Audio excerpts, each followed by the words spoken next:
আজকে সন্ধেবেলায় চলে এসেছি হাবড়া স্টেশনে বাচ্চার বিরিয়ানির দোকানে। এখানে আগেও এসেছিলাম, ভিডিও করেছি। এখানে তখন প্রচণ্ড ভিড়, দাদারা কাস্টমার সামলাতে ব্যস্ত। আমার উদ্দেশ্য ছিল অন্য।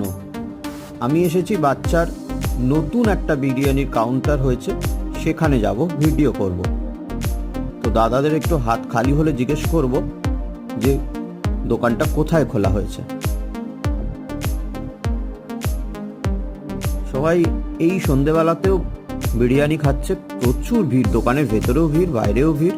যাই হোক, আমার উদ্দেশ্য সফল হলো। আমি দাদাদের জিজ্ঞেসে করে একটা ভ্যান ধরে চললাম হাবড়ার জয়গাছিতে। ওখানেই বাচ্চার নতুন বিরিয়ানি সেন্টার খুলেছে। নেক্সট সোমবার অর্থাৎ উল্টোরথের দিন বাচ্চার এই নতুন বিরিয়ানি সেন্টারের ভিডিও আসছে ফুড ট্রাভেল অ্যান্ড ফেস্টিভ চ্যানেলে।